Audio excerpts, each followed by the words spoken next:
I'm Chef Jasper, and today we're in the kitchen preparing an old Irish favorite, St. Patrick's Day corned beef.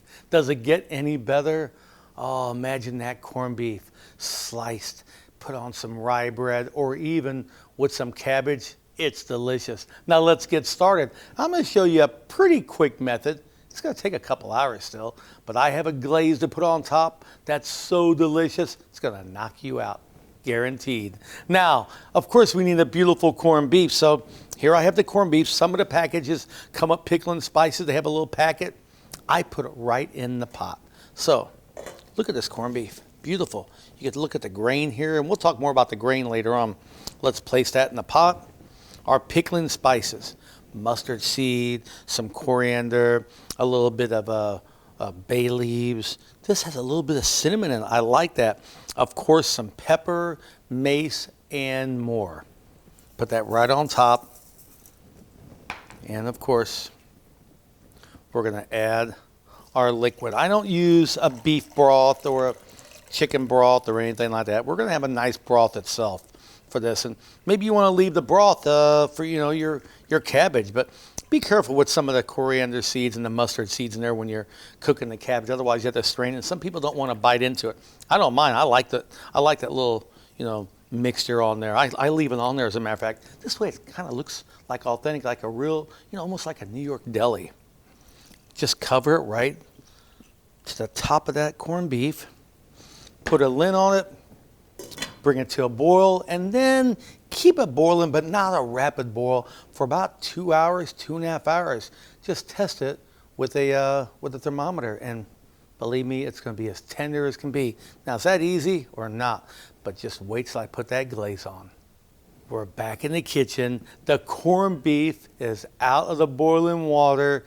It's been about 2.5 hours. It did take a little longer than expected because I had to temp it, so you're going to have to do that at home also.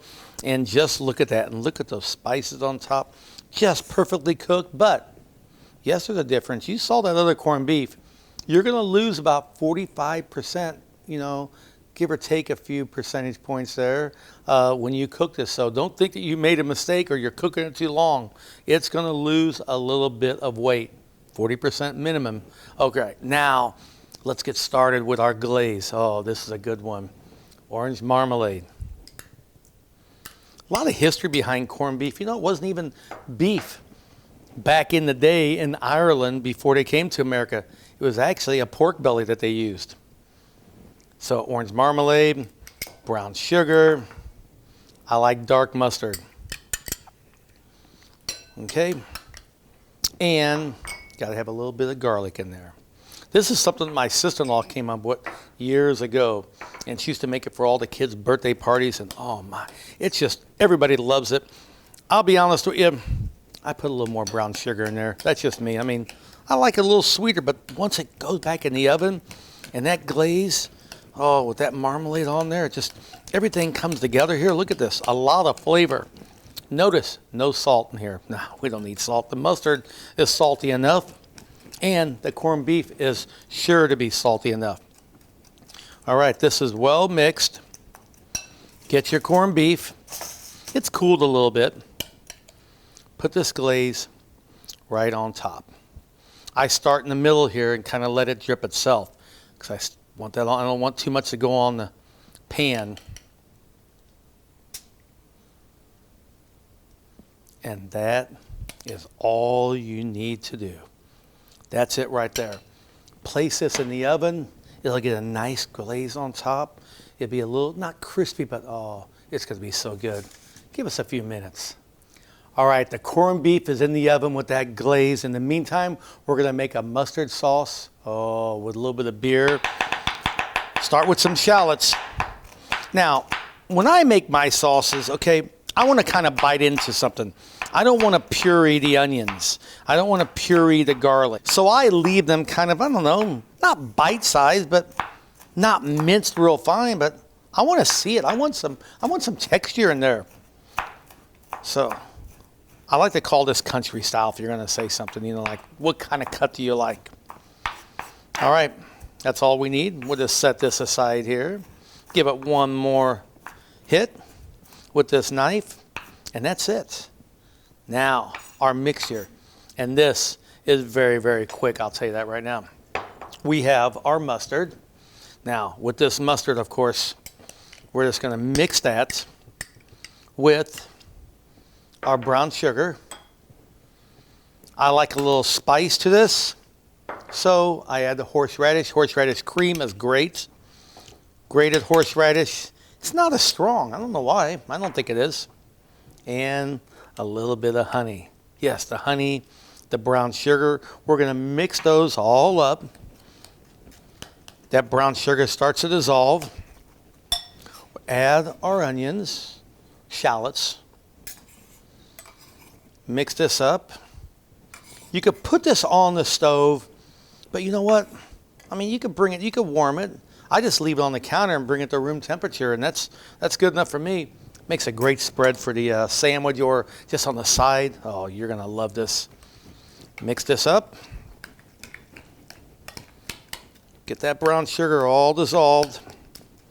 That's about it. That's all we really need. And now we finish with a little bit of dark beer. Nice dark stout. And just about a quarter of a cup. Here's how you judge it, okay?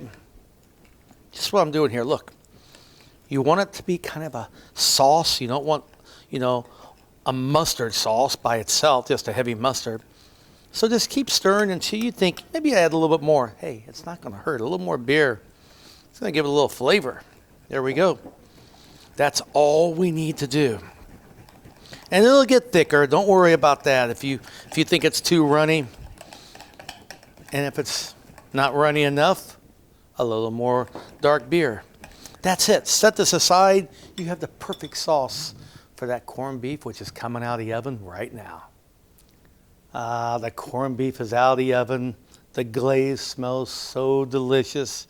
We're celebrating St. Patrick's Day with a real authentic, well, close to authentic. I mean, this is corned beef as good as it gets. Look at this.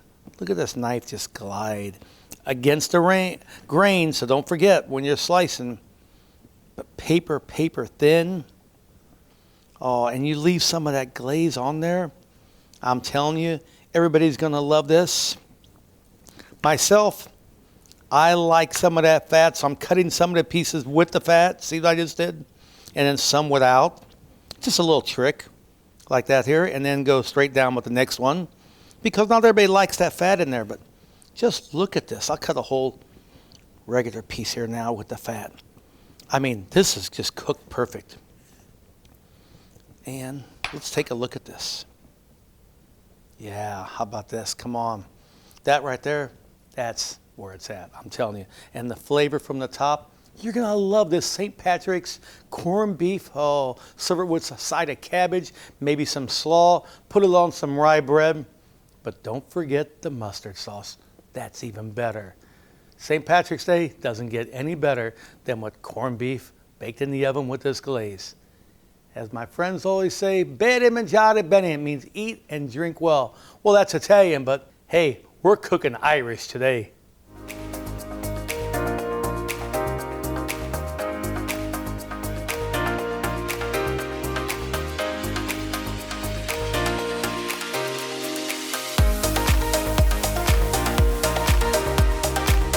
Brought to you by Hen House Markets.